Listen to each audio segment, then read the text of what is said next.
sound is lower because our tech guy will make it louder, so you just speak in them. It's very important to speak directly in them because we do live stream and people who are joining us online can only hear if you speak in the microphone. Okay. So yeah, that's the most important thing. But if anything he's there, I'll be there. Okay. So you can just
Okay, good evening. My name is Yelena Sudakova. I'm director of Pushkin House.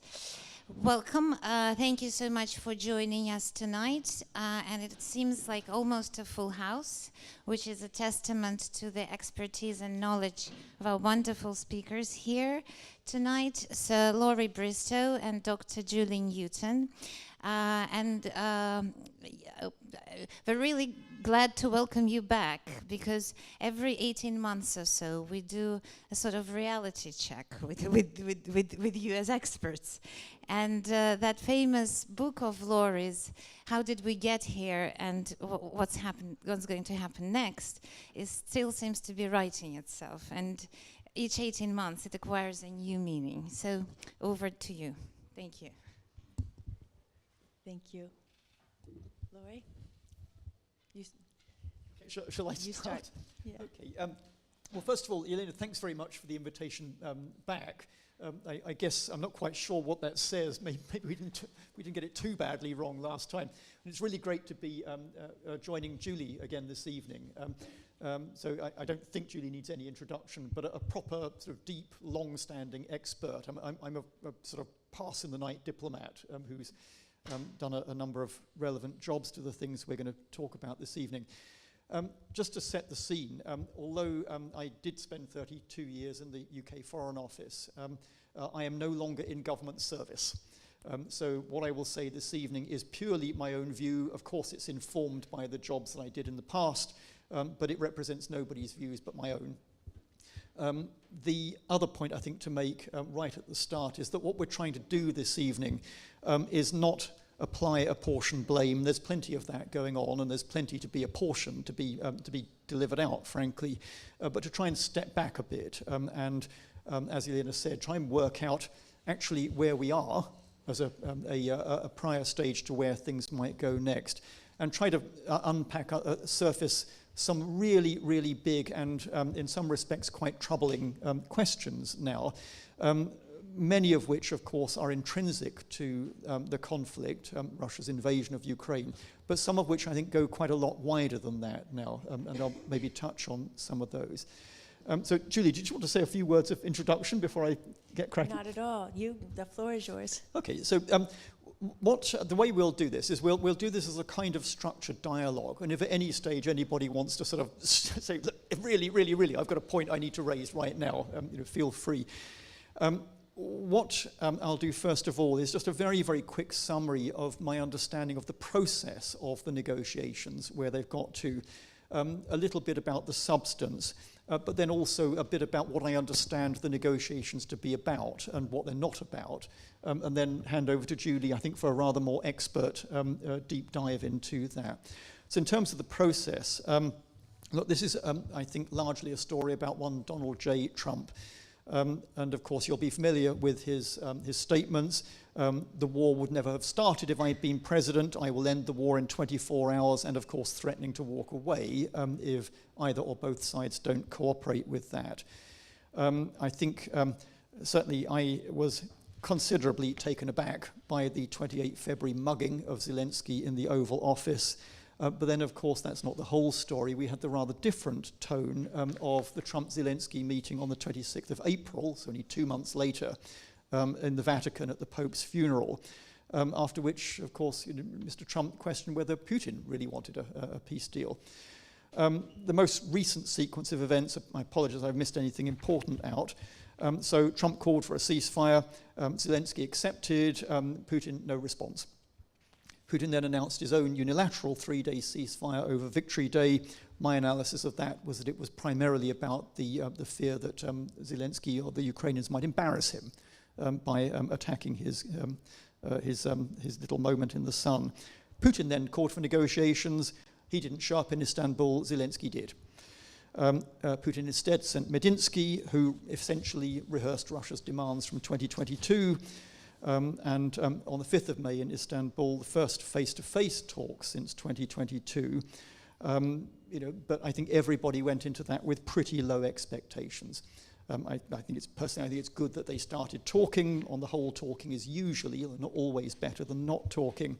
It's very good for 1,000 prisoners of war on either side, but there was no commitment to a ceasefire. Zelensky, of course, called for direct talks with Putin. The Russians didn't commit, and I think we now know for the moment the answer to that question. Right up to date, beginning of this week, another Trump-Putin phone call. As far as I can make out, there was no shift whatsoever from Putin in that call. He made it abundantly clear that an immediate ceasefire isn't on offer, whatever Mr. Trump's readout of that conversation. And I think it's just important to pause here for the moment on talking as currency. One of the things that Putin did achieve from that call is the implicit message that he can and will break out of diplomatic isolation, because at the very least, you need to talk to the man if you want to move forward. And at the worst, he's negotiating as a sovereign equal with the other leader of the other great power over the heads of everybody else. So I think one of the things really to watch for here. So in terms of what's going on in terms of the process of the negotiations, I think this is all about Putin trying to regain the initiative, including after a couple of quite serious missteps. And that's really about forcing others to engage on Putin's terms, in terms of both setting the agenda, the timing, and the format, and the substance of any negotiations. I don't see any change whatsoever to his strategic objectives. I think he's really only interested in a ceasefire if it advances his strategic goals. And as far as Mr. Trump is concerned, I'm sorry to have to spell it out in these terms, I think Trump still doesn't get that basic fact of what these negotiations are about for Putin.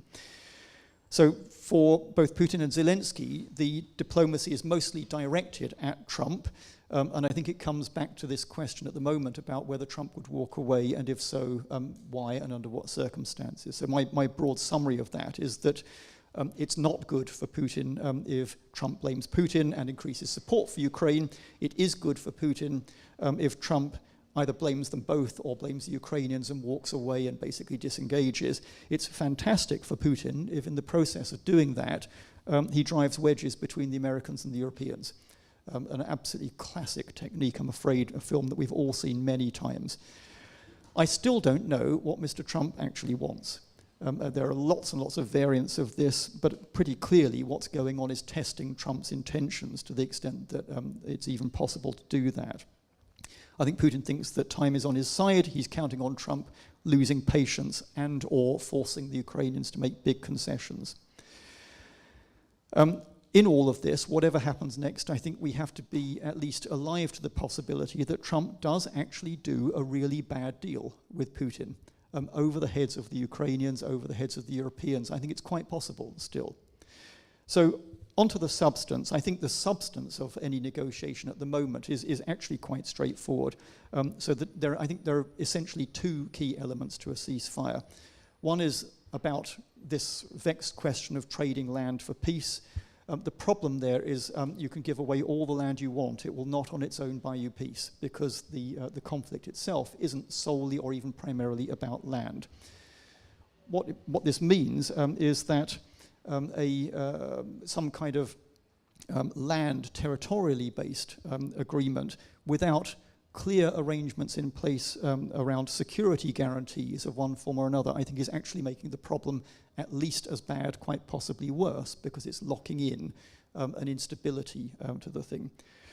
So then, just to wrap up, a few observations on what I think the war is about. I've already said I don't think it's about territory, although territory is part of the discussion. Unless we understand what it's about, we are not able, we just can't engage with how does it end even. So, first of all, I mean, Putin's response to Trump right at the beginning, any agreement on a ceasefire would have to address the underlying causes of the conflict. So I've got down to probably about half a dozen underlying causes, and I think Julie is going to unpack these a bit from the, particularly the Russian perspective. The first is it's Putin's stated belief that Ukraine is not a country or a nation, but an anti-Russian project.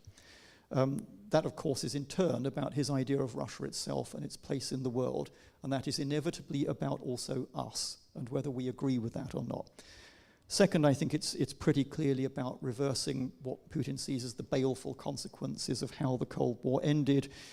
So particularly the wish to considerably limit and constrain the sovereignty of the countries of Central and Eastern Europe,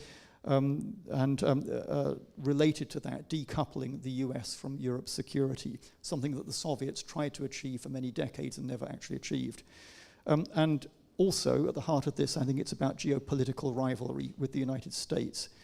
I'll come back to that in a second. To lay my cards on the table, I think a limited ceasefire is achievable and desirable, but the conflict, which is not the same as the question of a ceasefire, I think the conflict is not actually resolvable while Putin is in office, which means almost certainly while Putin is alive, because I don't think that it's resolvable on any terms other than Ukraine's capitulation, as long as Putin is alive. So what follows from that, and this I'm afraid is, again, something I don't think that Trump has hoisted on board, there is no grand bargain to be had with Putin, because he does not see the United States or the West as a partner, he sees it as an enemy. You can do deals with enemies up to a point, limited deals, but I think if there's an idea there that you can somehow completely reset the relationship with Russia, quite possibly against China, this is fantasy. I think undermining US primacy, and particularly the ability of the United States to act as the weather maker in the world, it just matters more to Putin than anything that the Americans could possibly put on the table, and certainly rather more than trying to reduce Russia's dependence on China, which is now staring us in the face. My final point, I think what that means in policy terms is we are in the containment business for as long as this takes. Julie, over to you. Thank you, Laurie, and thank you very much, Elena, for having us. This is absolutely wonderful to be back here to do this. Very similar, but also very different circumstances than we were here before. And I want to pick up a little bit where you left off, really from Washington's point of view, first of all. And I think it's interesting that I think there's a pretty big debate in Washington right now, since Monday in particular, when Trump got off the phone with Putin and said, I'm sort of done. You know, let the Vatican sort this out. You guys go deal with the Pope and let him be your mediator. I'm sort of done with this. And of course, there were many articles about whether Trump has abandoned Ukraine once again.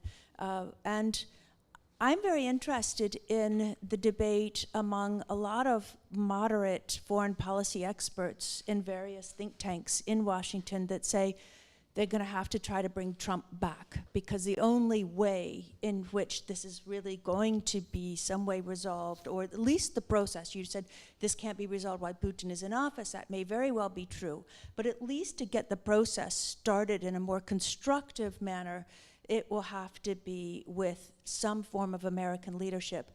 And above all, that the United States cannot walk away from the Transatlantic alliance the way Trump is threatening. And so the idea among many different foreign policy people on both sides of this, I mean, obviously there are strong people in the Trump administration and the Trump camp who say, no, you know, forget the Transatlantic alliance. But that's still a pretty extreme view, even among a lot of traditional Republicans and certainly among the Democrats. So the idea of trying to bring Trump back in, and there's a very interesting peace proposal that's just come out of one of the institutes now that believes that they're called the restrainers. So a lot of the Trump people really like this institute. It's called the Quincy Institute, in case you haven't, maybe some of you know of it, but it's interesting because it takes a very middle-of-the-road line, and maybe at the end of this, I'd like to pull out some of the, I found it really interesting, and perhaps one of the more positive peace proposals that I've seen come out of any place in a long time, and the idea is to try to bring Trump back in. So maybe we can circle back, but now get back into, I want to jump into what I think Elena wants us also to talk about, is what the disinformation, the disinformation campaign, which we have been calling cognitive warfare, which I think Laurie's going to come back to. But you mentioned, before we get into what is the causes, the root causes of this conflict, and I like coming back to causality, because you cannot, I've learned this from all the mediation people that we've been working with for the last several years in this diplomacy group that Laurie and I are both part of, and that I have the luxury or the privilege of directing. We bring in mediators, and they say you cannot solve anything unless you start with a common understanding of the causes, or at least a dialogue about the causes and lay out the causes. The Russians keep talking about root causes. You mentioned that. And I want to say that the first thing that about the root causes is that it's I don't believe the cause of this conflict was inevitable. It's an easy thing to say now. It's called retrospective determinism. Isaiah Berlin talked about it as one of the really odious things that a historian can do is to think that anything that he sees backwards was somehow predetermined. It wasn't. This was not an inevitable. It is a tragedy what has happened, but it certainly wasn't. And it evolved over time, really from, I would say, from 1989 right on through to 2014 was the first real, when the relations went over the cliff, and then 2022, of course, when they exploded in a hot war, or a bigger hot war. I also want to add that I'm going to focus a lot in this conversation. I think Laurie's going to talk a lot about the policies and from a policymaker. And I'm going to talk about it from the Russian perspective as much as I can without being there, but spending an awful lot of time with Russians, spent most of my adult life having either studied Russia, spent an awful lot of time there, and someone who's been back and forth on both sides of this, what is now a very horrible divide. Both academically, intellectually, and even emotionally, but certainly trying very hard to understand what's on the other side. And I want to say right from the start that trying to understand is not the same as either legitimizing those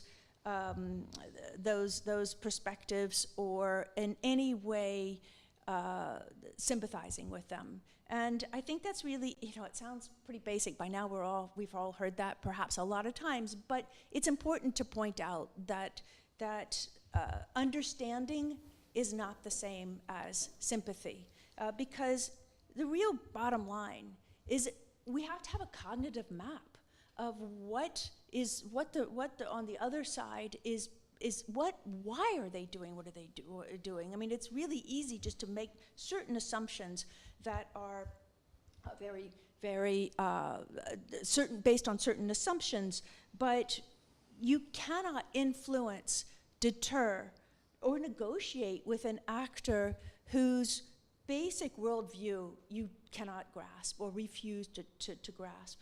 So strategic empathy or pragmatic empathy, I learned that from one of your predecessors, Roderick Braithwaite, who used that term, pragmatic empathy. He liked that one the best.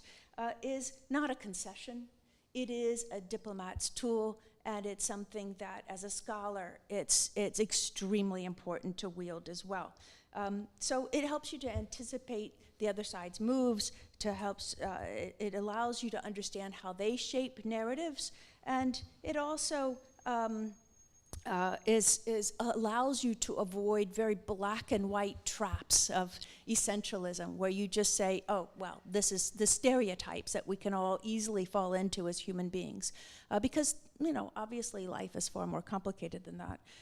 So I would argue that the root causes of this, to add to Laurie's interesting introduction to the root causes, is really, if you look at it from both the Russian perspective, from European perspective, and by that I mean both Baltic, Polish, and West European perspective, and from an American perspective, it becomes a 30-year action-reaction dynamic of this downward spiral of a graph that goes straight down. There you have the resets that come up this way, but basically from 1989 to 2014, this is an evolution that happens with action-reaction between Western actions, Russian reactions, or Russian actions, Western reactions, and then you have the dynamic between domestic politics and international politics as well. So it's extremely difficult to untease the different interactions and where different factors have different weights of importance of what causes what, but suffice it to say, there is nothing simple or essentialist or black and white about how we got to this point. All, as you said, all parties bear an awful lot of responsibility for where we are today, and that's a really important thing to keep in our heads, I think, when we really do look at where we are today. Just look at it from the Russian perspective for a second. The 1990s, I'm not going to, we all know the story, but I have a really wonderful Russian and American colleague, Mikhail Troitsky and Samuel Sharap, who wrote this brilliant article called Integration Dilemma. It's not just a security dilemma, it's an integration dilemma throughout the 1990s where both sides had different expectations about what integration would mean and where it would bring them. The Russians ultimately felt quite excluded by the end of the 1990s from not being in a significant, or at least perceived way that they had a voice, particularly in their own neighborhood. We've all heard this story many, many times, I know, but nevertheless, it is something that Russian narratives stress to this day as a very important reason, this sense of exclusion that created grievances. By 1999, you begin to have the United States and NATO wielding international law without having a UN approval. That happened in the NATO bombing of Serbia over Kosovo for a very good humanitarian cause. Nevertheless, it was against international law. And I remember being shocked and surprised by one of my really wonderful friends, Andrei Grachev, who was the spokesman, foreign policy spokesman to Gorbachev, who said to me, Julie, this moment of the bombing of Serbia was for us liberals like a diplomatic earthquake, as big as anything since Peter the Great for a lot of liberals. The idea that suddenly the West, that was the beacon of what we thought was going to be an international order, is willing to break international law without, when you didn't have full votes on the Security Council. Then you had, you have a lot of liberals at the time, Russian liberals at the time, who are writing about this as not a break with the West, but a really shocking moment. And I think it did create, again, these incremental moments that add up and ultimately to a very downward spiral. I'm just going over just a few. They're about, I don't know, you could pick up maybe 25, 30 significant moments of turning points. 2003, the invasion of Iraq against international law is something that Putin continues to stress. 2004 is an interesting one. You have Beslan attack in September of 2004. You may remember that was a terrorist attack in Beslan in Russia, and that for Putin was it shifted his mind to think, wow, was the United States somehow behind this? Because the United States at that time, George W. Bush was taking some of the Chechens into Washington to give them safe harbor because he felt that they were not terrorists, but exiles from Russia. And Putin sort of looked askance at that. And there's a lot of evidence to show, especially by Thomas Graham, who was the American National Security Advisor to Russia at the time, who really strongly had the impression this was a big turning point for Putin. By December of 2004 and January of 2005, of course, we have the Orange Revolution, and again, in Putin's mind, it begins to say, hey, is the United States and somehow behind this? They're orchestrated. So gradually, there are seeds in his mind that are beginning to be planted. I'm not saying it's accurate. I'm saying that this is what happened, because in the very beginning, of course, he is much more willing to be pragmatic, and we see from 2001 to about 2003-04, he is very pragmatic. He actually even asked to join NATO and has a partnership. Anyway, this goes on and on. 2008 with Bucharest, the NATO offering of the membership action plan to Ukraine and Georgia. 2009 to 2011, you then of course have the Arab Spring, And again, this sense of, is this orchestrated from the outside, and could we then have regime change inside Russia? It was always, wow, it's Serbia, Belgrade today, Moscow tomorrow. Baghdad today, Moscow tomorrow. You know, this kind of, this idea that somehow the United States had increasingly malevolent intentions as Western institutions encroached more and more eastward, and as Russia felt more and more excluded. I'm not saying any of this was the way, it was American intentions. I believe very strongly it was not. There are many mitigating factors to try to placate the Russian side, and I think many very excellent ambassadors and diplomats, including the British and the French, did many, many things to try to appease or to placate the Russians on this, but ultimately it didn't work out. So Putin evolved. He evolved from a pragmatic, we can believe this or not. Some people don't believe that he ever evolved, that he was a ruthless imperialist from the start. But I happen to believe that the evidence is on the side of evolution of Vladimir Putin, and that he increasingly saw threats everywhere. And as this happened, Russian defensive thinking and military thinking also evolved. You see it in the military doctrines, in the national security doctrine, the Russian foreign policy concept. They steadily changed the language over time in this very negative way that focuses primarily on US malign intention. And I will stop there because the framing of this matters. We'll get into how it matters in a second, but I just want to just end this little sector by saying, if the framing of it matters because it suggests that this was not just an essentialist, black and white, imperialist endeavor from the start that was waiting to happen, but rather is something that was an action-reaction dynamic. And if we think about it in this contingent way, then we can begin now, as eventually Putin will be gone, we hope. Eventually, this war has to somehow come to an end. And then we can begin thinking more concretely about what Western countries, I think that's a more appropriate term now, unfortunately, what Western countries can do now to try to think about how to deal with a Russia that we need, rather than just the Russia that we want. And so I will now turn to Laurie in order to talk about what it is that we're seeing that Russia is doing. It's we call it cognitive warfare, but it's cognitive warfare. We can call it disinformation. You can call it, some people call it hybrid warfare, which is a term that I think you and I have agreed is way too very unhelpful.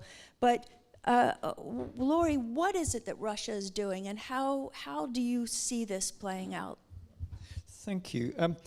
So maybe just to pick up very briefly a couple of the points that you made, Julie. I mean, did Putin's view of the world evolve over time? Well, I think yes. I mean, my view of the world has evolved over time. I think this is a natural thing that happens to most people. What we were presented with in terms of the stated objectives and the behavior of the Russian state also evolved over time. So you mentioned Bucharest. I was in Moscow at the time, and that was a conversation essentially over whether to offer Ukraine and Georgia membership action plans. Actually, we didn't offer them membership action plans at Bucharest. We ducked the issue. What we said is that one day they will join, which struck me at the time as not a very smart thing to say, because you're not really saying one thing or the other, which kind of leaves open your intentions a lot of space. But I think my main point here in terms of how to understand Putin's trajectory over time is it's really not linear. And as always, with all policymakers everywhere, there's also a question of what is actually the priority at the time, and that can change as well. So, I've dealt with everything from invading neighbours and poisoning people in the UK through to really quite deep and far-reaching cooperation. For example, over the supply routes into and out of Afghanistan, because there was an alignment of interest there. If we're in the business of trying to understand retrospectively what happened, I think there are just a couple of little examples that bring out the importance of just not mapping current understanding onto what was happening at the time. One is the understanding of the relationship with the European Union, both Russia's relationship with the EU and potentially Ukraine's relationship with the European Union. So for a very long period, we were in the process, when the UK was in the EU at the time, of developing a quite advanced cooperative relationship with Russia on a mutually advantageous basis. It fell to pieces, of course, but at the same time, something similar was going on with Ukraine, which we're being told, in terms at the time, was not problematic for Russia. It turned out it was very, very problematic indeed, once the Kremlin worked out actually where this was leading. The other one may be a bit more specialized. It was around the anti-ballistic missile treaty. So the Americans pulling out of the ABM treaty. And the reaction to that was very, very long delayed. I mean, a matter of almost a couple of decades, in fact. But I think there is a path from the American decision to pull out of the ABM treaty and what became the Russian understanding, or the Kremlin's understanding of that decision in terms of their understanding of strategic stability. So I would fast forward from that to the Russian decision essentially to bring down the Intermediate Range Nuclear Forces Treaty. And it was a Russian decision. They developed a missile that was clearly non-compliant. And essentially, my take on it is that the Americans decided, okay, right, we're done with this treaty. But I think there's a sort of trajectory in there about how each side understands the other side's actions in terms of that fundamental interest of the state in strategic stability. So moving on to cognitive warfare, I was trying to explain to a colleague who is not a specialist in any of this earlier today what actually this is about. His response to me is, I know what the word cognitive means and I know what the word warfare means, but I don't understand how the two words fit together. And I think the starting point is I'm talking about something very, very different here from what Julie was talking about, which is how you basically, what language you use to describe the issues you're talking about. What I'm interested in here talking about is it's now essentially what's known as the sixth domain of war. So you've got your three territorial ones, or four territorial. You've got land, sea, and air. You've got space. You've got cyber. And you've now got cognitive warfare. So the NATO description of this is it's warfare fought not with bombs and missiles, but with lies and manipulation. And I'll come back in a minute to some of the complexities embedded in that very, very simple language. What we're talking about here is manipulation at state, national level of public opinion, disruption of decision-making, weakening of an adversary's will and capability to act. So the aim here is not only to change what people think, but how they act or how they don't act. So a few examples of how it works. I don't think this will be unfamiliar to anyone. Disinformation and fake news. This is about distortion of reality, distortion or concealment of facts. Eroding and disrupting trust in reliable sources of information and, of course, institutions, so that it becomes basically hard to distinguish between truth and falsehood. Polarizing opinion, understanding what the hot buttons are and pressing them. This is, for those who are interested in the theory behind this, and you'll be familiar with the concept of reflexive control. So, approach is developed by the KGB and the Stasi in particular to corner your opponent into doing what you want them to do. Linked to that, creating fear, anxiety, and uncertainty, as a way of undermining the will to act. And the one that I find really, really interesting, it's about exploiting cognitive biases, particularly confirmation bias, so looking for evidence that supports your view of the world and discounting evidence that doesn't. This is fundamental, for example, to how social media algorithms work. Also one called anchoring bias. The person who gets in there first sets the terms of debate. So think of when you're haggling to buy a car, the first person to name a price is the person who controls much of the subsequent discussion. So I've already touched on it. Emotional drivers are far more powerful than rational drivers, usually in how people make decisions and think about decisions. Of course, what I'm talking about goes a lot wider than defense. We're talking about marketing techniques. We're talking also about things like neuroscience and its applications. Quite a lot of this isn't new. I think many of us will have recognized some pretty familiar patterns from, for example, Soviet active measures. I think what is dramatically new here, though, is the impact of disruptive technologies, particularly social media and things like artificial intelligence. So what this means, I think, just to spell out a few of the implications of this, very, very low barriers to entry. These are not expensive tools. They're not hard to use. Incredibly rapid reach, incredibly large scalability. You can reach a lot of people with not very much resource. Very low or non-existent accountability. I don't know how many people in the room are still on Twitter X. I am, not because I think it's a good place to be, but because I study this stuff. But the consequences of being found out are essentially nil quite often. Deepfake, of course, adds a whole new dimension to this. Deepfake is it's sort of a fashionable way of talking about lying, but lying in a very particular way. And of course, this is about both micro and macro level. This all, of course, has a defensive aspect as well as an offensive aspect. But just before I come on to that, I've already touched on it. It's the emotion. It's the sort of values overlay of this. Propaganda is always laden with value judgments. Ours is good, theirs is bad. This is kind of the way the world works. That, of course, is itself part of the problem in how you defend against cognitive warfare, because techniques like whataboutism and false equivalence actively target that mechanism. And we've all seen this. I maybe get a bit onto some anecdotes about that later. And this is where the real sting in the tail comes.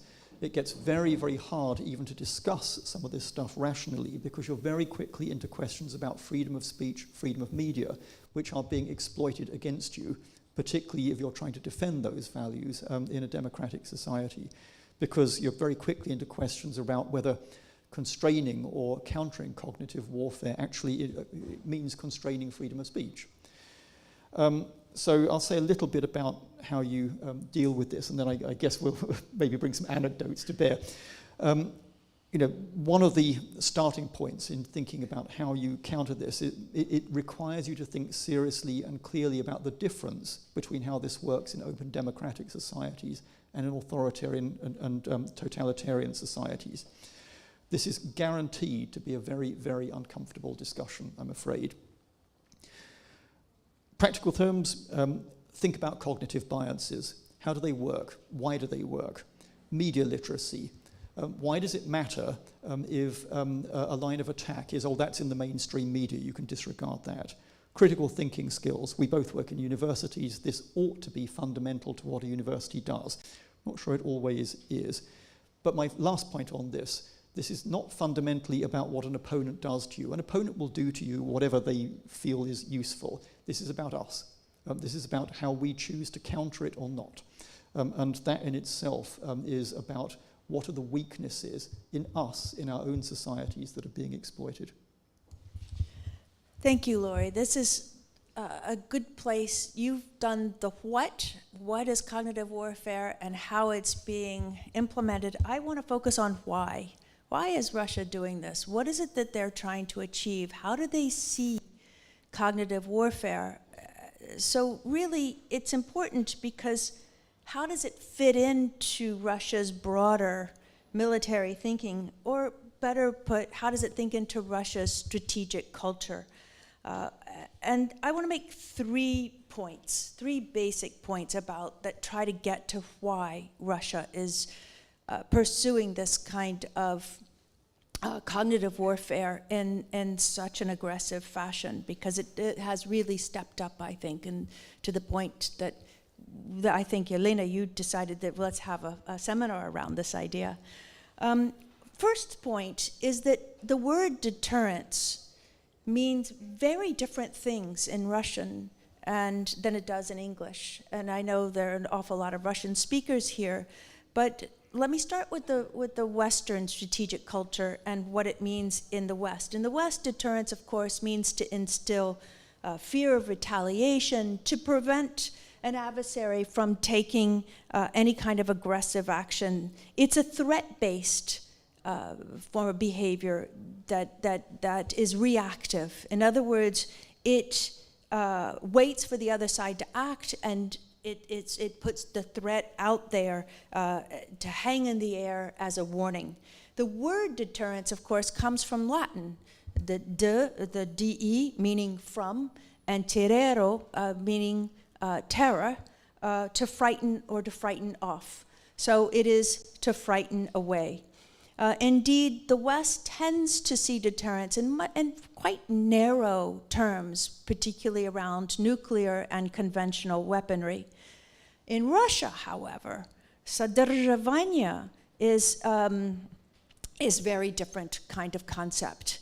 Содержание is translated oftentimes as deterrence into English, but actually it means something very different. And a Russian, and please correct me if anyone here feels that it's not so, but in all of the, or for them it's not the case, but for a lot of the work that's done by Dmitry Adamski, by Tracy German, by various people who really study this stuff, the language difference is important here, because in Russian, the содержание is much broader, right? It means to hold, to restrain, it comes from the root держать, and it means to hold back, to push back, to constrain. In fact, it's very much related to the term or to the concept of containment.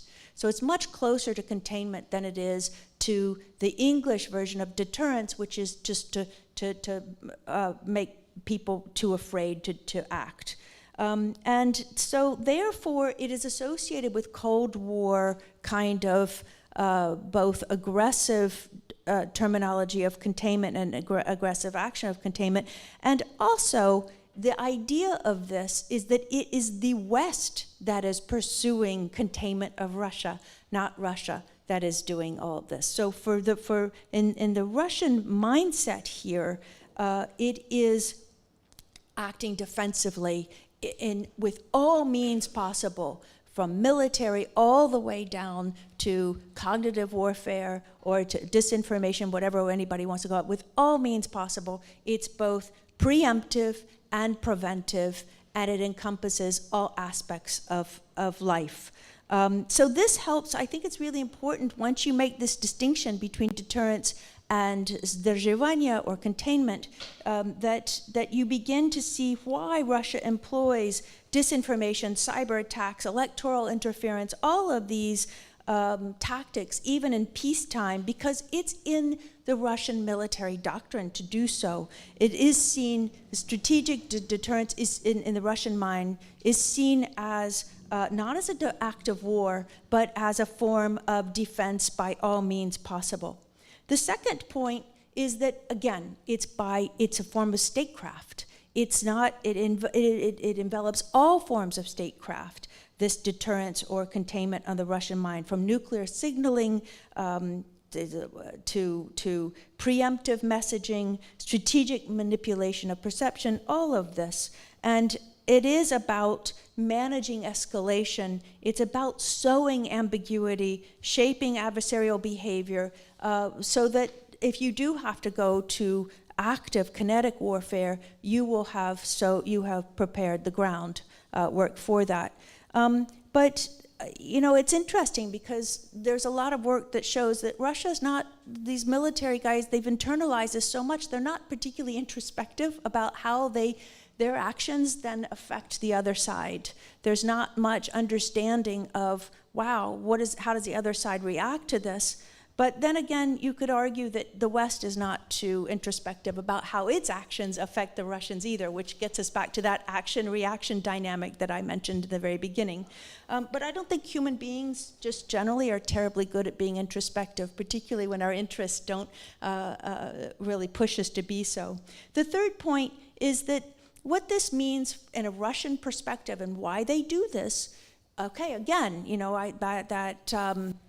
advisory that I started off with. I'm not saying I agree with this, but this is the way the Russians look at it. If you take the very, very good work by, again, Adamski or by Tracy German and many, many others, the Russians see the West as the aggressor, right? That their actions are very defensive, that they are the ones that are acting against Western information campaigns, against Western cognitive warfare, and that they are therefore defending themselves against a stronger West, against a stronger the United States that has got the technological tools that are far more potent than theirs are. So they see this as, look, we're the ones who are encircled. We are the ones who are being, there's an attempt to perhaps change regime change or to weaken the Russian state because the United States has malign intent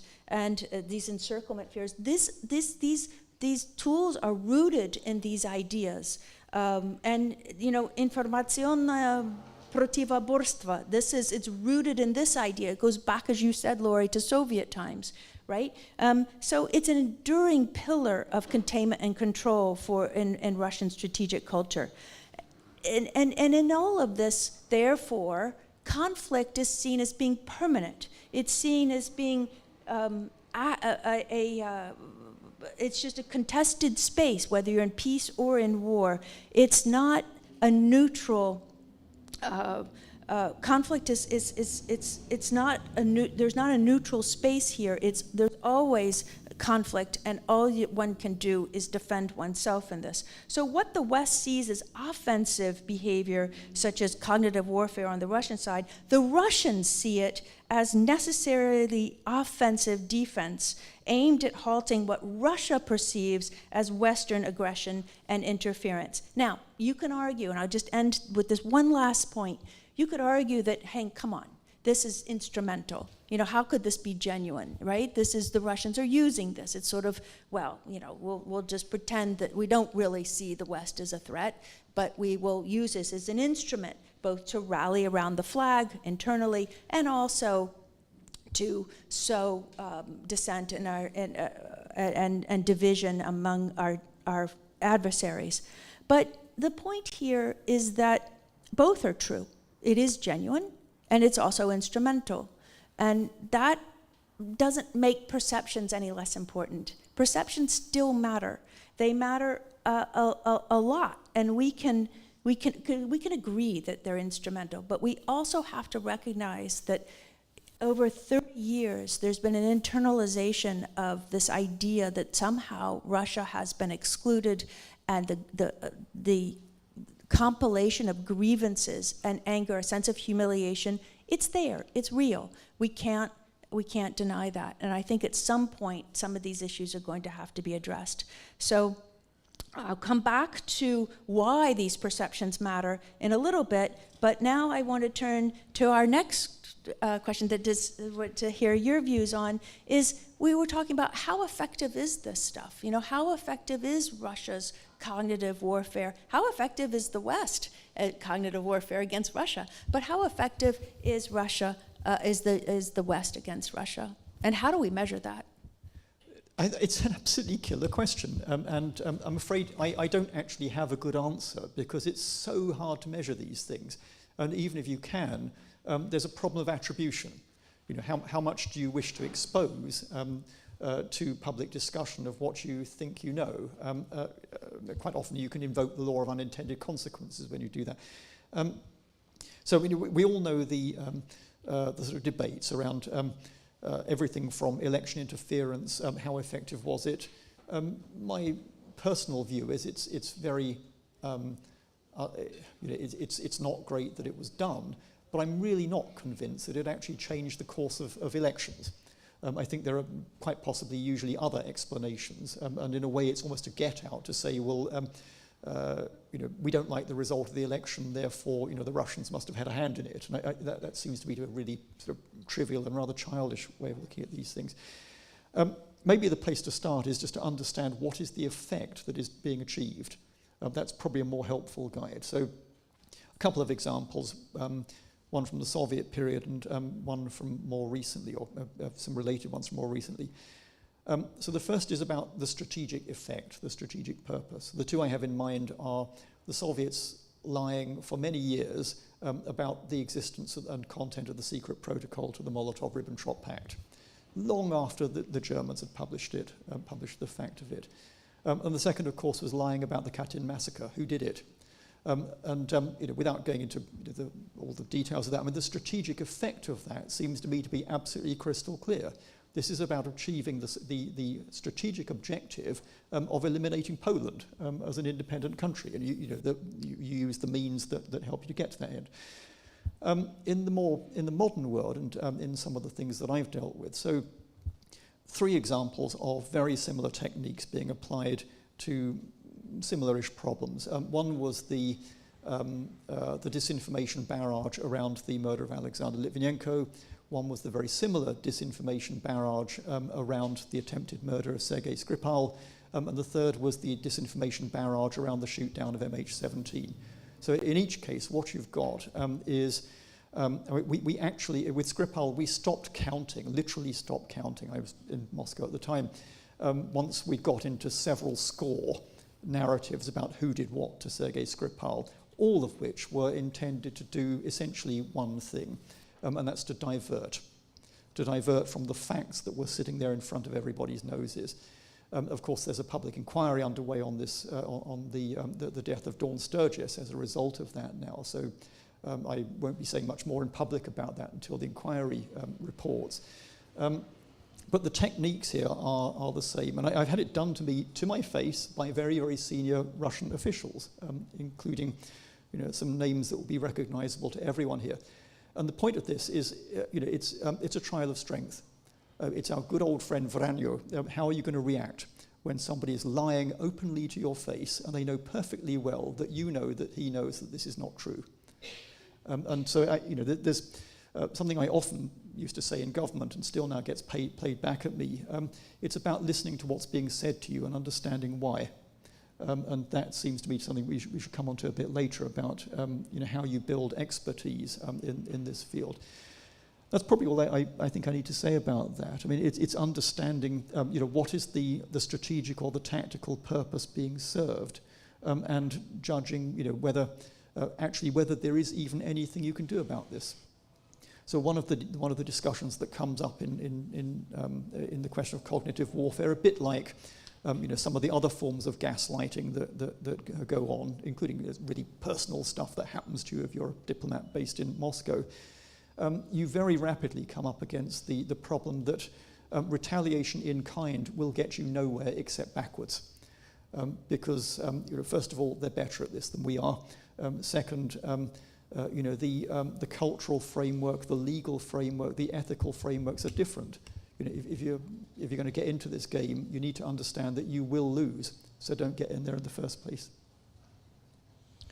We want to have time to open this up to others. There's a lot more we can say about all kinds of things, but I think we can maybe turn to you in a minute. But I just want to say how effective it is from a Russian perspective. It's very interesting because obviously it helps to rally around the flag. You have the information campaigns and the anti-Western feeling in Russia is apparently, there's a very interesting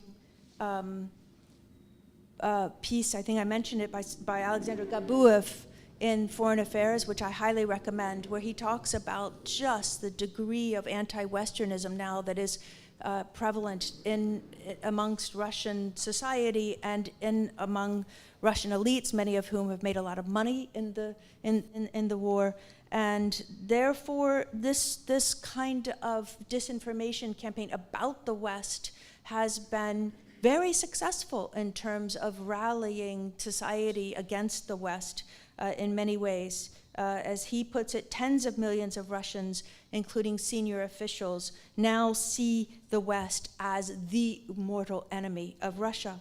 But I would argue, too, that Andrei Yakovlev also has an interesting article. He's at Harvard now, in exile in Harvard, who talks about the fragility of this situation for Russia, too. He's an economist, as for those who don't know him, he's a very, very good economist. And he's talking about the North Koreanization of Russia today, that this is where Russia is now headed with this kind of dark disinformation campaign that is internally inside Russia.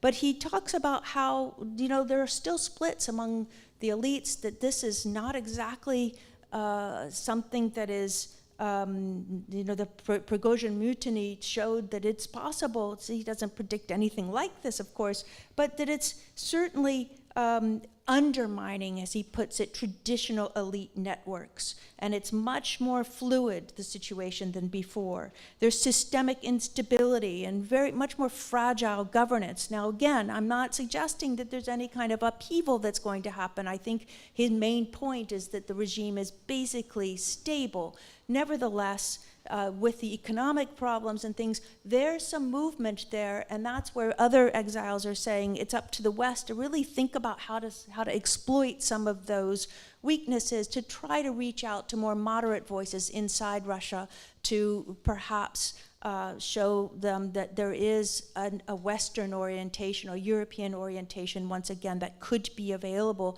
to Russia under certain conditions, and it's up to us to try to create those conditions.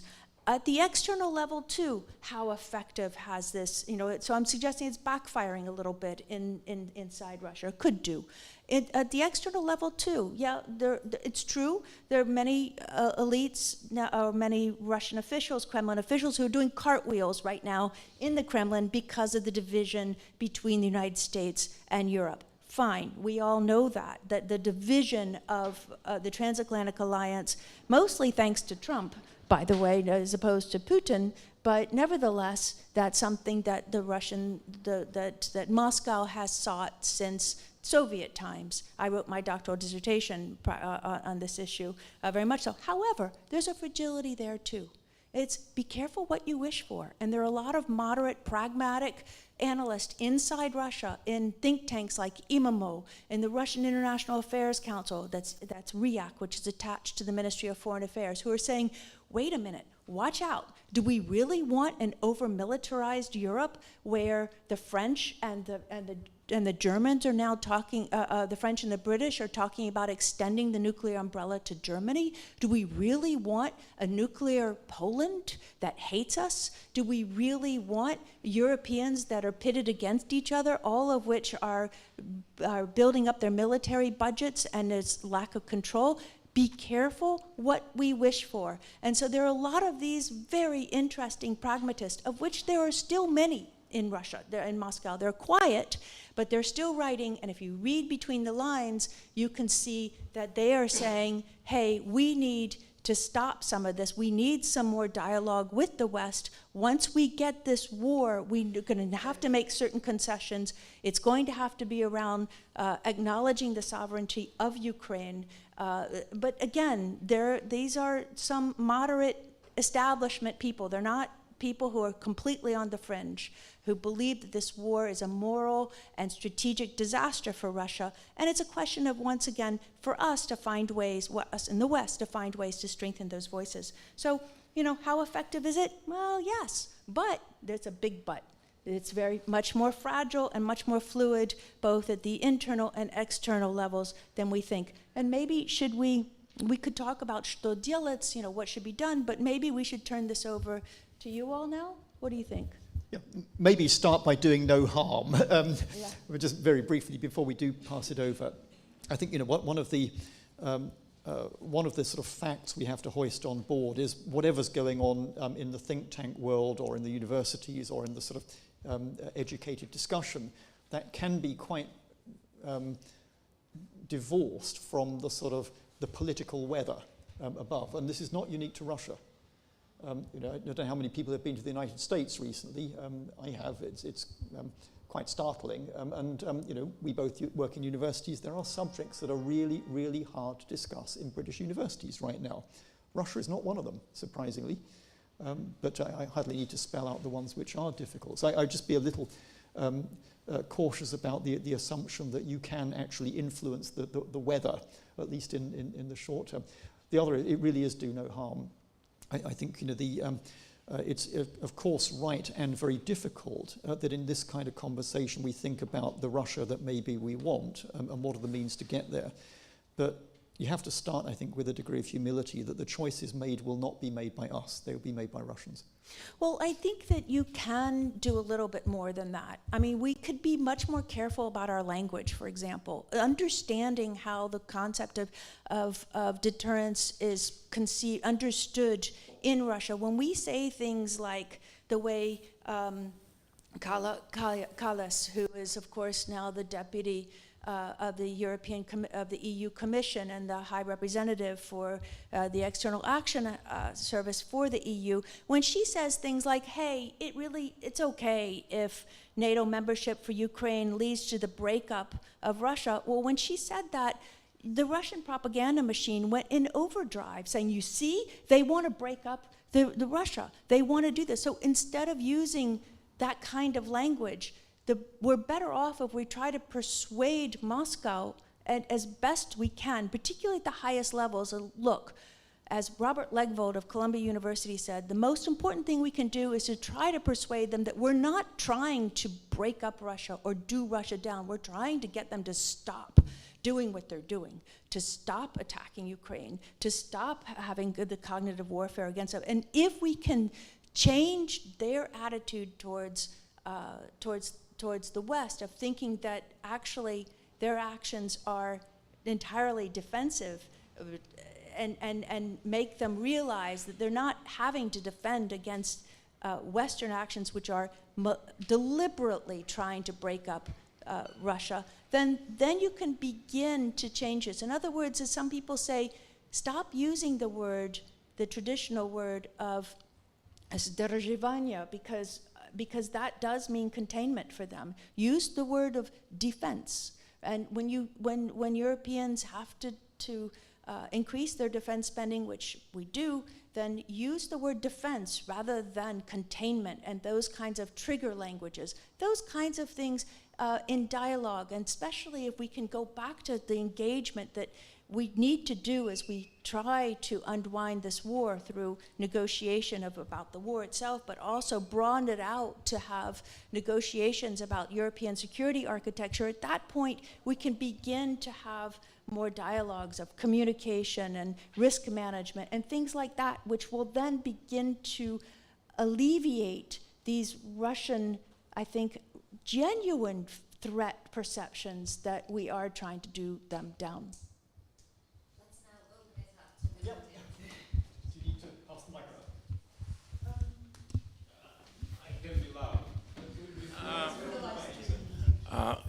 Thank you for your personal feelings about the picture and for the special colors, but for me it was not enough. Where are they going to stop? Please continue. What is their goal? Please continue your picture. You describe how we get here, but what Russians want? Where and what and how they will stop by themselves? Do you mean in military terms? Whatever. Soviet Union wanted for the whole world to be one big communist system. You know what Russians want at the end of the game. Shall I have a first go at that? Do we want to take more questions first, or no?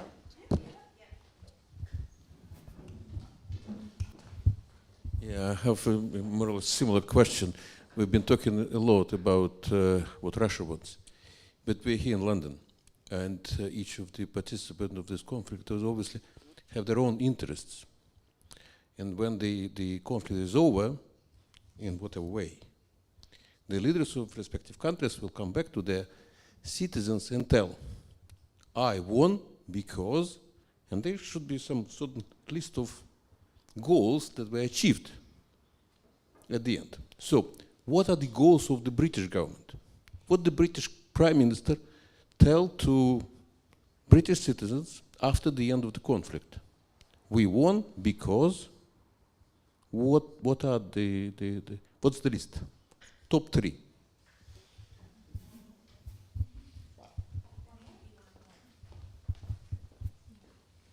Yeah, thank you so much. Thank you so much for your thoughts, its ideas, and it's really interesting conversation. My name is Natalia. I'm a foreign agent. I'm a journalist and feminist activist. I'm living in exile, and I focus on Russian gender disinformation, combating gender-based violence, feminism activism inside country and in exile. And from feminist perspective, of course, war is ongoing violence, which is domestic violence, intimate partner violence, structural and political.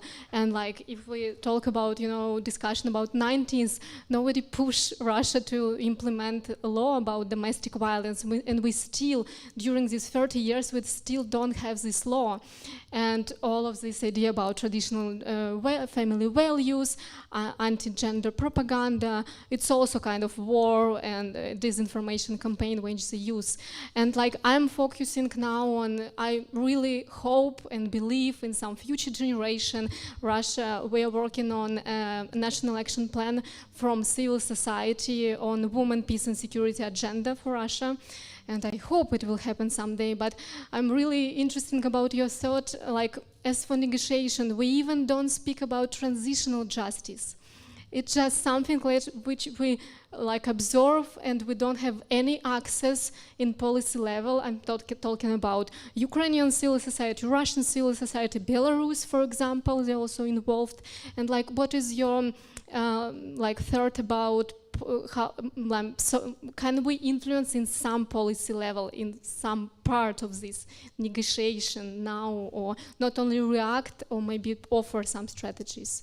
Yeah, thank you. On policy, influence on this negotiation, which can be not only about land or business deal, but really address root causes of war. Yeah.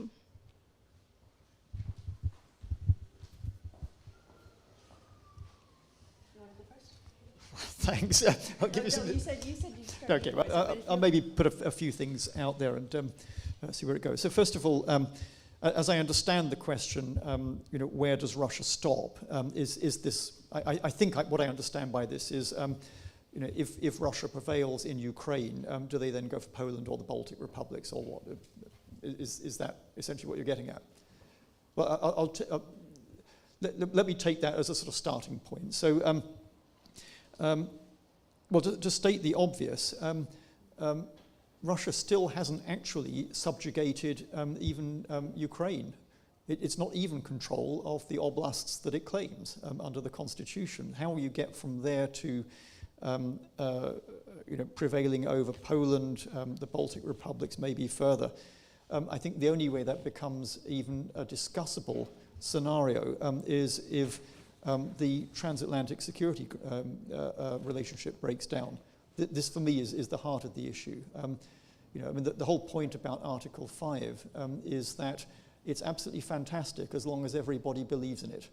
The moment anybody has any doubt about that, you're in a wholly different world.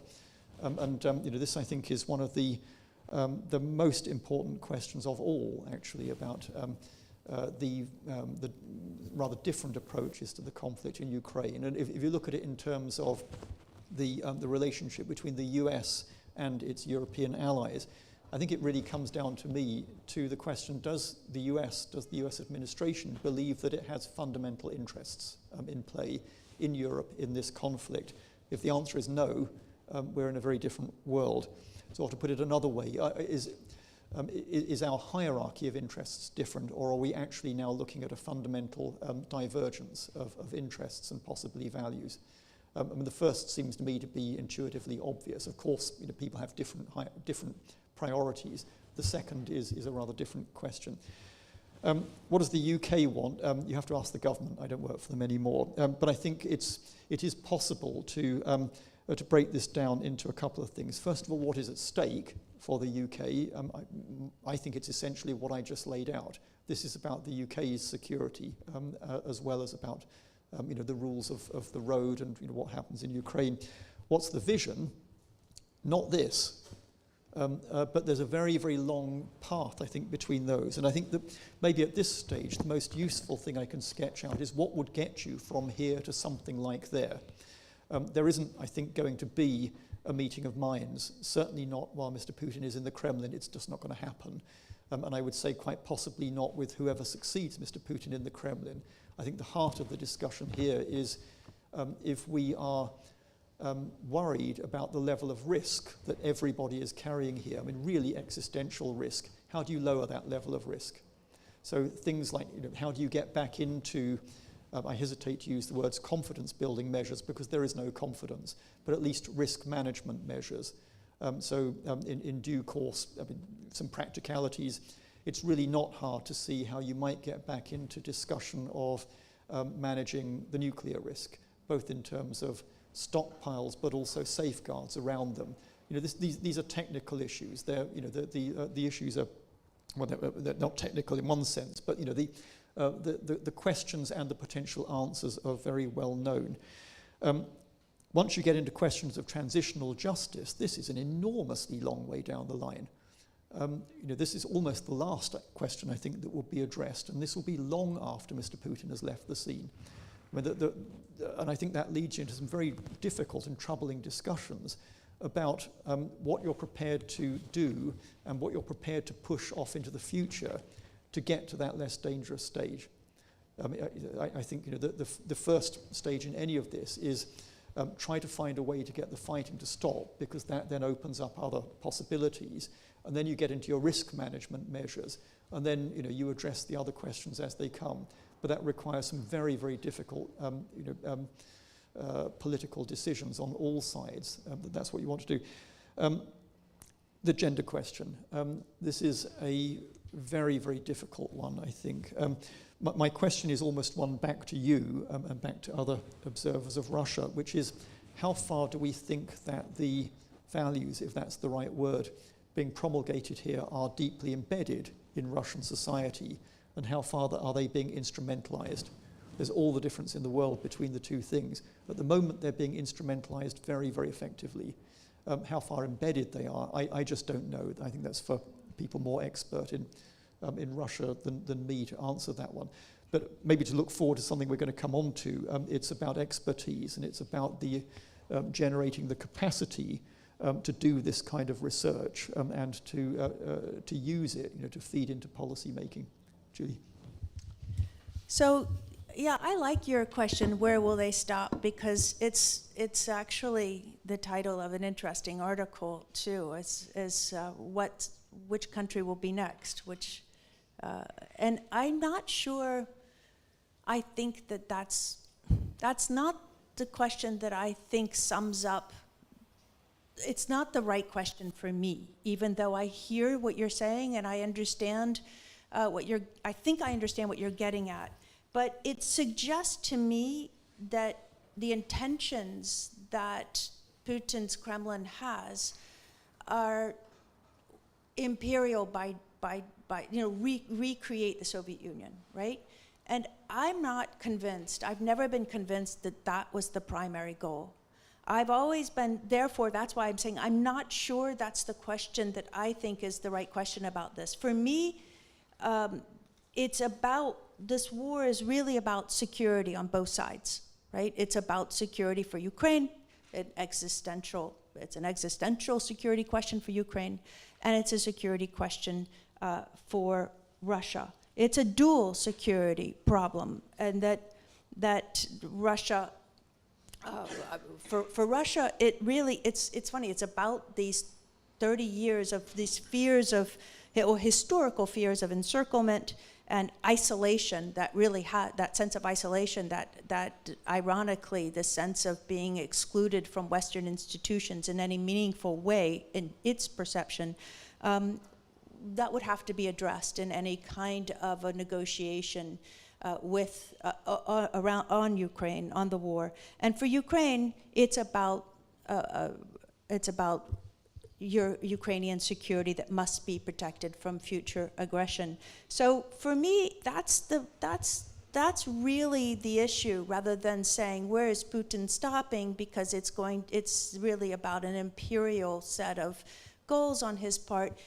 I really do think his focus on root causes as horrific as this war has been, is something that we can't ignore. It really does go back 30 years rather than just recreating the Soviet Union. It's a security issue rather than an imperial issue, in other words. That's just my view. What does the UK want? What is the UK interest? I mean, yes, I guess I'm certainly, you're at least closer to the government than I am, but nevertheless, I think we can basically, yeah, what would I say that it is? I would start, yeah, if I were, the first thing I would say is that we have to find a way to reaffirm the primary value, the primary norm, international norm, that a country cannot take territory from another country by force. We have to make sure that that norm is established, because it's on the basis of that norm that the rule-based international order can stand and can continue. We have to reconfirm, reassert, and reinforce that norm. The second one is that Ukraine must become a defensible country. It must be able to defend itself in however way. I don't think it's going to be within NATO. That's probably not the likely scenario. It looks on all, I mean, it's certainly not something that the Russians will ever accept, and at least not this Russian government. And it doesn't seem to be something that the Americans, or for that matter, the Europeans, are going to accept, any kind of Article 5 type situation. But still, the idea of Ukraine being defensible and being able to be secure is the second one, because it also supports the first one. And the third one is more of a long-term goal, and that is to have a Russia with which we can coexist safely. So I think those three are the three.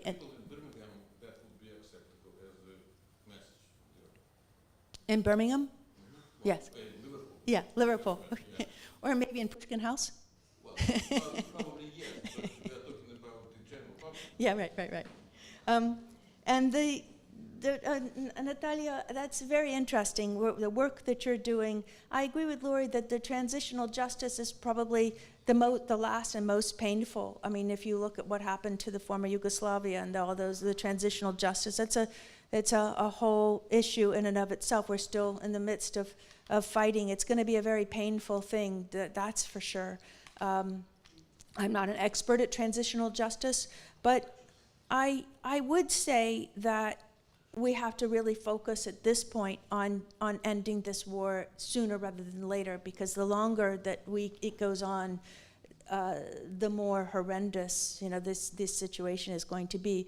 And obviously it's very difficult to conceive of how this war can end, but I'm actually I know this is really not, maybe I'm just an optimist by nature, but recently I've become a little, despite Trump, despite Putin, everything, I am not totally unoptimistic that we can't find a way to begin a process that will wind this down. I think at least there are possibilities and chances now. It won't end in the way that while Putin is in office in a real way, but the process can get started in a way that I didn't think would happen. That may be the one silver lining, in my view, of Trump, is that at least we've got some sort of push towards dialogue that's going, not necessarily in the right way, because I think he's done it all in the wrong way, but nevertheless, there are now people who are really thinking around this in a way that is really profound. And also, you're going to have American leadership, because that's what the Russians want. They're not going to talk to the Europeans. They want the American leadership. So if there's a way to get American leadership together with the Europeans and together with the Ukrainians, and that's a big if, then I think there are some deals. It's not a grand bargain, but there are some deals that could be made that, and then we'll get to your transitional justice at some point, but that's a long way off. Yeah.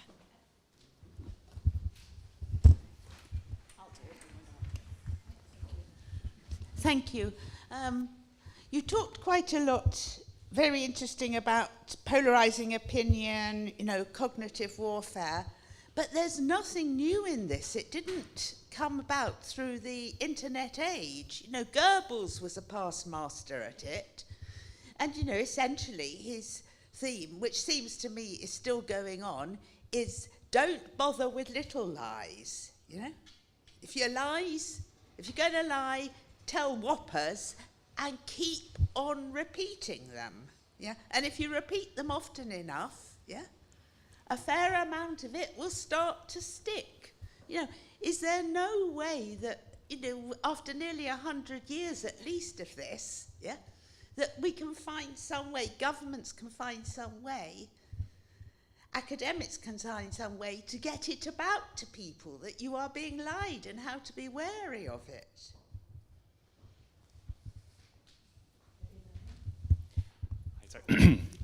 So we spoke earlier about the fragility of Russia, but I wanted to ask a question about the fragility of Europe, perhaps. We've seen around Europe, you know, the rise of far-right populist parties, etc., not least in this country, United States, but Europe, West, and Romania recently. And I think we might all agree that there's a large degree of ideological similarity between the ideology of these parties and the ideology of Putin. You know, traditional values, founding values, etc. So the gentleman over here kind of asked, what does Putin want? And I think we agree that the territorial conquest of half of Eastern Europe is unlikely at this stage. But perhaps a far more likely kind of option is, you know, the ideological conquest of Europe in a way. It only takes a few, you know, if Germany were to kind of, you know, go to the AfD, etc. It's very feasible to see a state where many European states are, you know, friendly on an ideological level to Putin and towards Russia. And of course, it's no accident that Russian propaganda touches on these very same points that the far right is using to kind of to grow their popularity. So what risk is there in this whole conflict of fragility within Europe, within European consensus around these security issues, and is that something we should be worried about?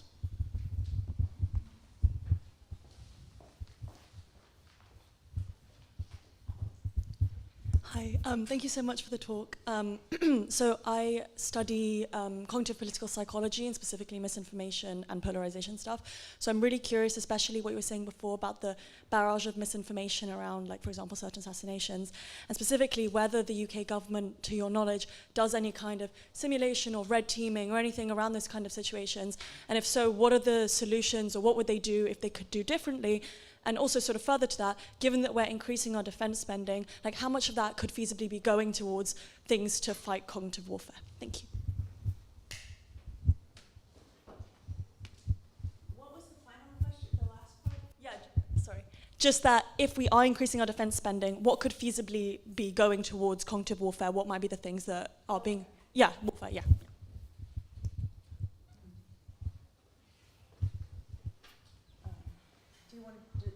Yeah, that's three, right? Is that? I think it's different facets of the same question, actually. But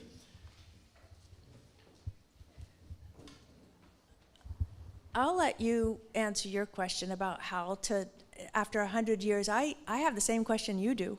And I'm not going to be very helpful in that answer because I don't know how, especially with AI, and as you said, the deep fakes and social media, I think our own societies are so polarized as a result of this. I mean, I come from the United States, and it's just, you know, I mean, the institute that funds, or the foundation that funds our initiative called the University Consortium, which is all about international peace and Russia. We started 10 years ago. Russia, the United States, and Europe. Now they're focusing more and more on internal polarization of the United States because it's such a problem. You know, this whole information. I mean, I'm not sure how we're going to solve our problems of this, partly because of your issue. You know, you're talking about the fragility of Europe. I call it the fragility of democracies generally now, especially as we're putting more and more, to your point, guns in and taking away from butter. You know, and taking away from the kinds of social spending that we need to, and the kinds of issues, particularly in the United States, where you desperately need more help for the inequality in the United States and the, you know, all the social problems that we all know about. But what worries me in switching more to the defenses that we need to bolster is the rise of populism. You do have now. Well, you have, at least Romania is a good example of the fact that for the moment, at least that risk, that fear has been abated a little bit. But in Poland, what's going to happen? Are we going to have more of a populist who's going to win? I think all of these things now, with Mr. Trump in office, who represents much more of look, the people who wrote Project 2025, they went to Hungary and were very much informed and educated by Orban and his team. Project 2025 imitated authoritarian legalism, which is a wonderful term coined by Kim Lane-Shepely for anybody who wants to read about Hungary and how they basically wrote the script for what Mr. Trump is now trying to implement in the United States.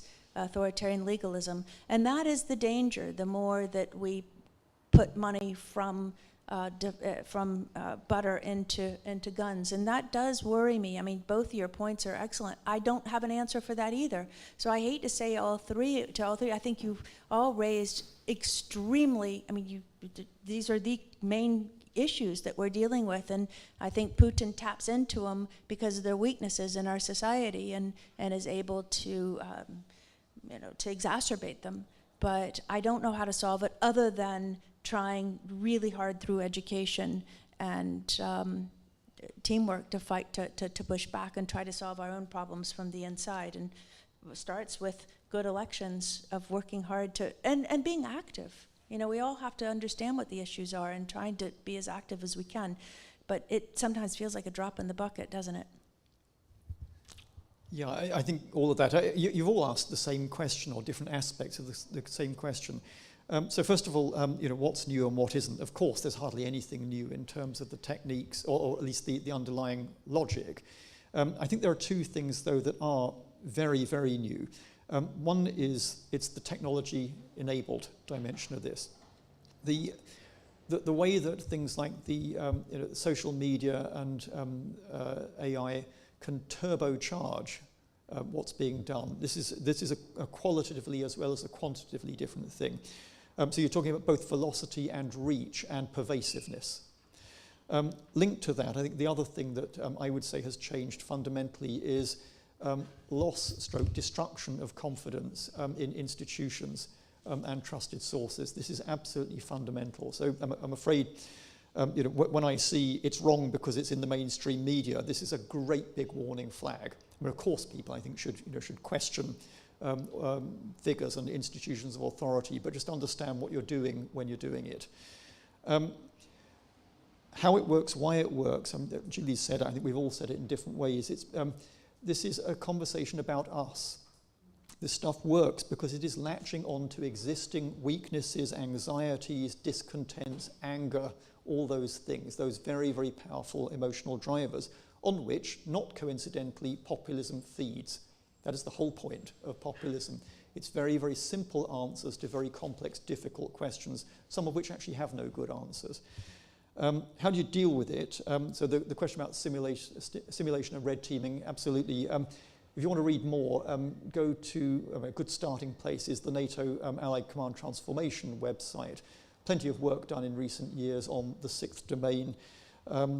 Societal resilience is really at the heart of this. I think there's a lot to learn from countries like Finland and Sweden, for example, in terms of thinking about societal defence rather than defence that's something done by a small group of specialists who are very heavily armed. I said I would share an anecdote, so this is maybe the time. A bit about how this works when it's being done to you up close and personal. So gaslighting. Everyone's seen the film, The Lives of Others? This is real stuff, and it gets done right now at the state level as well as the individual level. I had the, I'm not sure whether it was the fortune or misfortune to be ambassador in, the UK's ambassador in Moscow at the time of the Skripal affair. I mentioned earlier the enormous number, the barrage of misinformation, disinformation narratives. What was going on behind all of that was very carefully controlled use of information by us, by me personally, with the Russian state to say, here is part of what we know. Part of what we know, and what we're doing here is we are turning the power relationship back on you. You are going to account for what happened here, and you all know how the story. Part of the response to that, of course, was the Margarita Simonyan interview on Russia Today with the two suspects, the two assassins. There are several things going on there. One, of course, is trying to seize control of the propaganda narrative. Part of what's going on is a great big knowing wink to the Russian public. Nobody seriously believes that these two muscle-bound hoodlums who are failing to remember correctly the Wikipedia entry on Salisbury. Nobody's supposed to believe this stuff. What's going on is, to the people who understand the language, what's going on to us is gaslighting. Us meaning the UK public as well as the UK government. There's nothing you can do about it. That's the message being sent.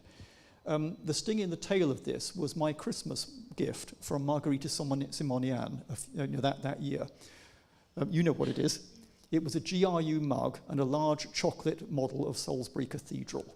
That was the message.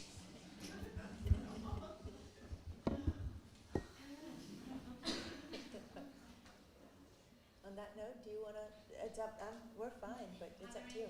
Well, just 2 questions, and that's the final round. I can repeat the question if you want. I don't mind speaking loud if it's Well, no, the online audience wants to hear.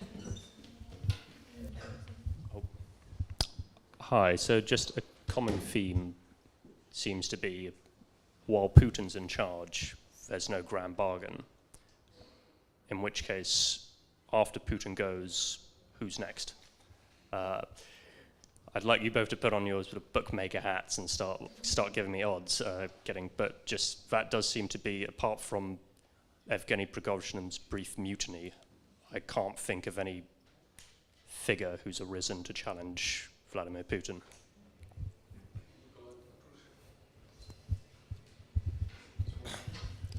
Thank you for your time. I think one could draw a lot of parallels from what you've discussed about Russia and Ukraine to perhaps China and Taiwan in the future.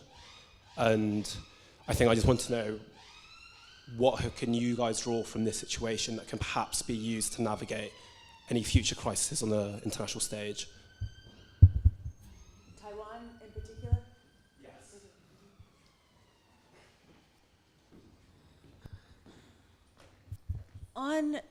I just came back from Columbia University where we had a conference called After Putin, and there were a lot of Russian exiles there who have a lot of still contacts, if one can call them that, or just a lot of information. Who knows whether this is right or not, but I was very intrigued by one answer when I asked a very similar question to Andrei Yakovlev, and he said, look, Kirill Dmitriev is someone to watch.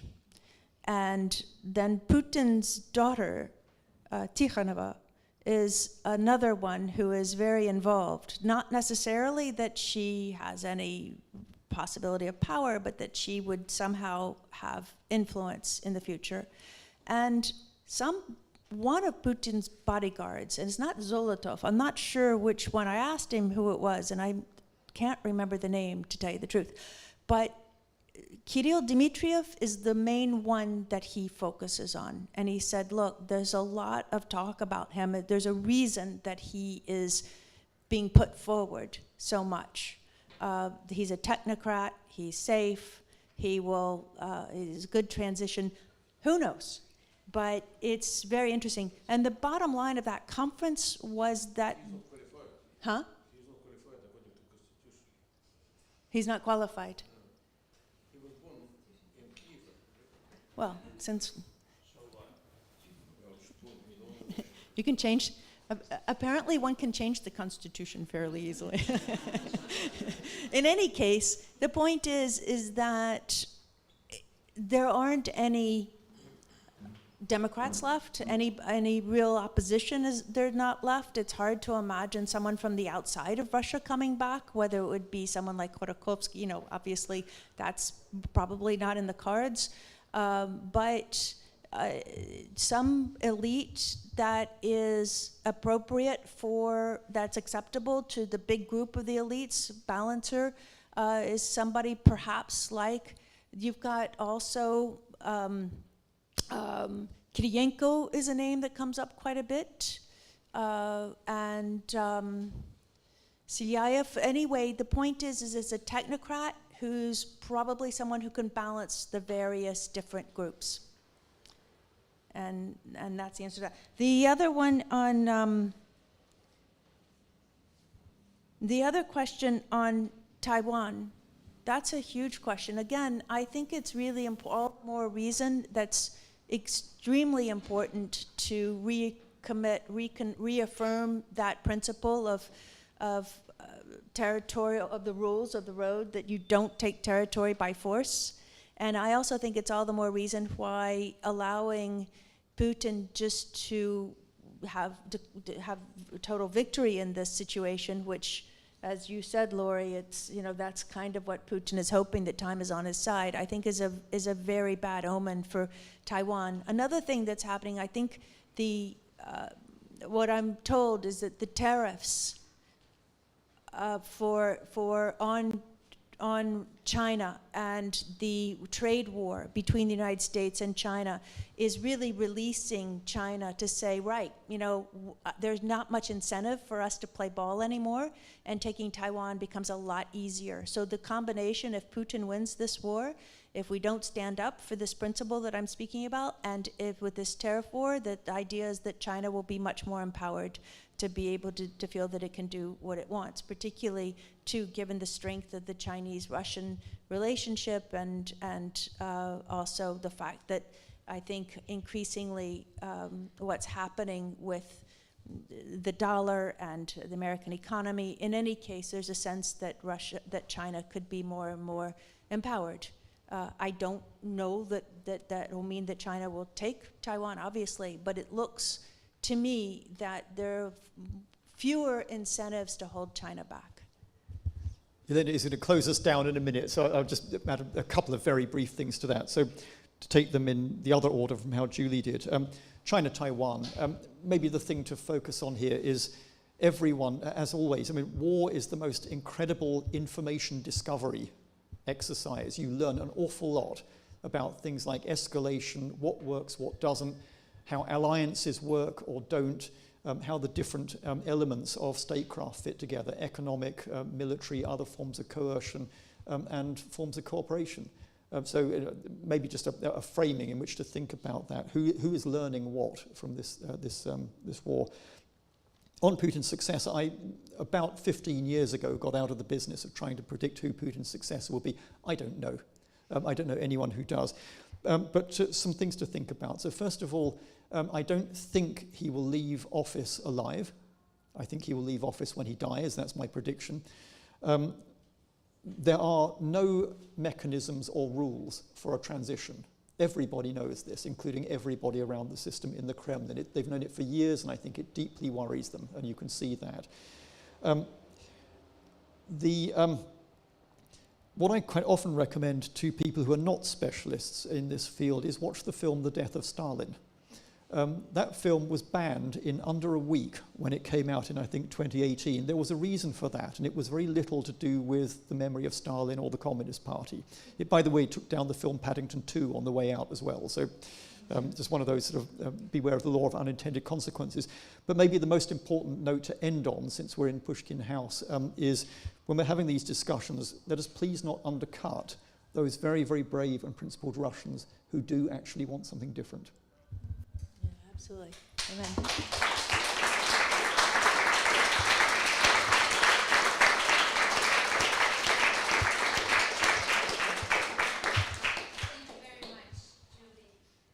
Thank you for giving us the chance to talk about the subject we're very passionate about, and to be with you all.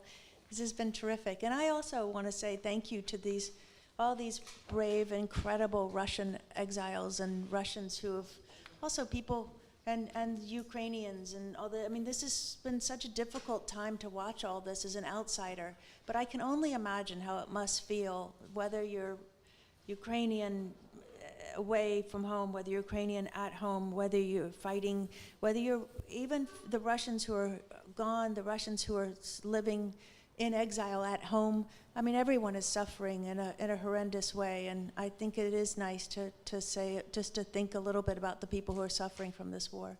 So it's easy to be an academic and trying to think about it in a very analytical way, and I almost feel sort of bad about that, and I just wanted to say, you know, let's say a little prayer or a little blessing or whatever it is for them as you, to pick up on what you said. So, thank you.